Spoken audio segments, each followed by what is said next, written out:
5 साल पहले का ये मंजर तो आपको याद ही होगा, जब पूरे देश में हाहाकार मच गया था। शमशानों में लाइनें लगी हुई थी, हॉस्पिटल्स में लोगों को ट्रीटमेंट नहीं मिल रहा था, ना दवाइयाँ थी ना ऑक्सीजन, जिसकी वजह से लाशों के ढेर लग गए थे। इनफैक्ट बहुत सारे लोग तो ऐसे थे जिनको अपने परिवार वालों की लाशें तक नहीं दी गई, और जो बच गए थे वो अपने अपने घरों में लॉक हो गए थे। और इन सब की पीछे की वजह था चाइना का वुहान इंस्टीट्यूट ऑफ वायरोलॉजी, जहाँ से ये कोरोना वायरस बाहर आया, जिसे आज तक दुनिया भर के साइंटिस्ट ठीक से समझ भी नहीं पाए हैं। इन सब चीज़ों के ट्रॉमा से दुनिया अभी निकली भी नहीं थी कि चाइना से फिर से ऐसी खबरें आने लगी जिससे पूरी दुनिया वापस खौफ में आ गई। कोरोना के 5 साल बाद चाइना में एक बार फिर से नया वायरस डिटेक्ट हुआ है, जो कोरोना की तरह ही तेजी से फैल रहा है। सोशल मीडिया पर बहुत सारी वीडियोस वायरल हो रही हैं जिसमें चाइना के हॉस्पिटल्स में भीड़ दिखाई दे रही है, यहाँ तक कि शमशानों में भी लंबी लंबी लाइनें दिखाई दे रही हैं, और चाइना हमेशा की तरह इसे छुपाने में लगा हुआ है। ये नया वायरस जो तेजी से फैल रहा है, इसका नाम है HMPV, यानी ह्यूमन मेटान्यूमो वायरस। एक्सपर्ट्स के अकॉर्डिंग इसके सिम्टम्स सर्दी और कोरोना जैसे ही हैं, और ये उन लोगों में ज़्यादा फैल रहा है जिनकी इम्यूनिटी वीक है, और इसका फैलने का पैटर्न बिल्कुल कोरोना की तरह ही है। खांसने से फैलता है, छींकने से फैलता है, किसी के पास बैठने से फैलता है। बहुत सारे लोग ये आर्गूमेंट करते हैं कि अभी ऐसा कुछ नहीं है, हम चाइना में ही रहते हैं, हम चाइना से होके आए हैं और चाइना में अभी ऐसी कोई कंडीशंस नहीं है। तो मैं आपको बता दूं कि ये चाइना के नॉर्थ प्रोविंस में फैला है, और जो लोग ये आर्गूमेंट करते हैं वो शायद चाइना के उस हिस्से में गए ही नहीं हैं। चिंता की बात यह है कि ये वायरस अब भारत में भी घुस गया है, और इसके केसेस लगातार तेज़ी से बढ़ रहे हैं, जिसके बाद भारत के लोगों को एक बार फिर से लॉकडाउन लगने का डर सताने लगा है। सोशल मीडिया पर बहुत सारे मीम्स ऐसे चल रहे हैं जिसमें दिखाया जा रहा है कि स्टूडेंट्स, IT प्रोफेशनल्स लॉकडाउन लगने की खबरों से बहुत खुश हैं, क्योंकि अब शायद उन्हें वापस से वर्क फ्रॉम होम या स्टडी फ्रॉम होम करने का मौका मिलेगा। लेकिन लॉकडाउन लगने के बाद भारत का एक बहुत बड़ा तबका ऐसा भी है जो वापस उभर ही नहीं पाया। वैसे लॉकडाउन की बात चल रही है तो आपको बता दूं कि चाइना के बहुत सारे शहरों में स्कूल्स और ऑफिसेज को बंद कर दिया गया है, और उन शहरों में इमरजेंसी डिक्लेयर कर दी है।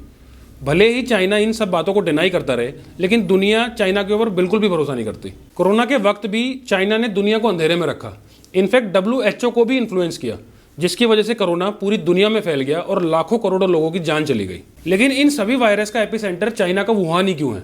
Wuhan institute of virology China का एक हाई सिक्योरिटी रिसर्च सेंटर है। यहाँ नेचर में पाए जाने वाले ऐसे जेम्स की स्टडी की जाती है जो इंसानों को खतरनाक और नई बीमारियों से अफेक्ट करने की कैपेबिलिटी रखते हैं। बहुत से एक्सपर्ट्स ये भी कहते हैं कि इस लैब के थ्रू चाइना पूरी दुनिया में बायोलॉजिकल वॉर लड़ने की तैयारी कर रहा है। पहले एक वायरस को डेवलप करो, फिर उसे किसी देश में छोड़ दो, और फिर उस देश में जब हाहाकार मच जाए, लोग मरने शुरू हो जाएं, तो उसकी वैक्सीन देके करोड़ों रुपए कमाओ, और वो देश भी फिर हमेशा के लिए आपके एहसान के तले दब जाएगा। एक बहुत फेमस मूवी आई थी क्रिश, उसमें भी बिल्कुल ऐसा ही दिखाया गया। काल एंटीडोट का सबसे खास और की कंपोनेंट तैयार है। हमें जल्द से जल्द एंटीडोट बनाना शुरू करना चाहिए। हमारे साइंटिस्ट को कितना वक्त लगेगा इसे बनाने में? 10 दिन। मैंने कहा था कि 10 दिन से पहले वो एंटीडोट इंडिया नहीं पहुंचना चाहिए। HMP वायरस पहली बार 2001 नीदरलैंड में डिटेक्ट हुआ था, जिसके बाद ये ग्लोबली पूरी दुनिया में फैल गया। इंडिया में भी अब ये धीरे धीरे फैल रहा है, लेकिन डॉक्टर्स के अकॉर्डिंग इसमें बहुत ज़्यादा डरने की बात नहीं है। ह्यूमन मेटान्यूमो वायरस इन्फेक्शन जो आजकल चर्चा में है चाइना के अंदर होने की वजह से, ये एक नॉर्मल रेस्पिरेटरी वायरसेस की तरह हैं जो बदलते मौसम में, change of weather specially winters के अंदर एक्टिव हो जाते हैं। और ये कोई नया नहीं है, ये 2001 के बाद डिस्कवर हुआ है and it has been there. ये थोड़ा थोड़ा फॉर्म के अंदर आता रहता है, कभी मेजर आउटब्रेक होता है तो वो इस समय नोटिफाई हुआ है। ये कोई ऐसी बहुत सीरियस बात नहीं है, हमें ज़्यादा घबराने की ज़रूरत नहीं है, क्योंकि ज़्यादातर लोगों के अंदर ये एक नॉर्मल सिम्टम्स की तरह आता है। खांसी, जुकाम, सर दर्द, गला खराब, इसके रूप में आता है। कुछ ही लोगों के अंदर ये ज़्यादा सांस में दिक्कत कर सकता है। कोई ऐसा एज ग्रुप नहीं है जिसके अंदर ये पर्टिकुलरली ज़्यादा इफेक्टिव हो। किसी भी उम्र में, बच्चों में, बड़ों में, जवानों में, किसी में भी ये हो सकता है। कोई स्पेसिफिक ट्रीटमेंट ना अवेलेबल है, ना इसकी ज़रूरत होती है। नॉर्मल जैसे हम मौसम के वायरसेस का इलाज करते हैं, वैसे ही ऐसे मरीजों का हम इलाज करते हैं। वो हाइड्रेशन से थोड़ा सा सिम्टोमेटिक बुखार की दवा या एलर्जी की थोड़ी दवा, उन दवाओं को ही हम देते हैं। खांसी हो तो खांसी की दवा।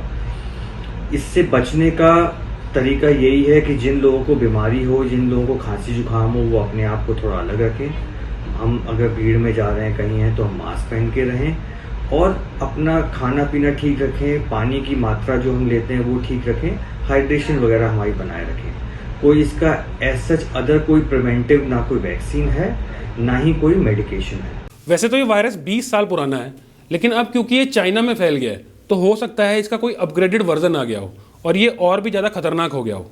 अभी तक भारत में ये 5 साल से नीचे के बच्चों में फैल रहा था या फिर बुजुर्गों में फैल रहा है, और डॉक्टर्स के अकॉर्डिंग इसकी कोई वैक्सीन भी नहीं है अभी तक। इसलिए जो प्रिकॉशंस आपने कोरोना के टाइम पे लिए थे, सेम प्रिकॉशंस अब दोबारा से लेने की ज़रूरत है। खांसी जुकाम अगर किसी के पास है तो उसके पास ना जाएं, हैंड वॉश बार बार करते रहें, फेस पर मास्क भी लगाएं। आज की वीडियो में बस इतना ही। इस वीडियो को अपने दोस्तों और रिश्तेदारों के साथ भी ज़रूर शेयर करें ताकि उन्हें भी इस वायरस के बारे में पता चल पाए। अगर ये वीडियो पसंद आया हो तो इसे लाइक करें और ऐसी ही इन्फॉर्मेटिव वीडियोज़ के लिए मेरे चैनल को सब्सक्राइब करें।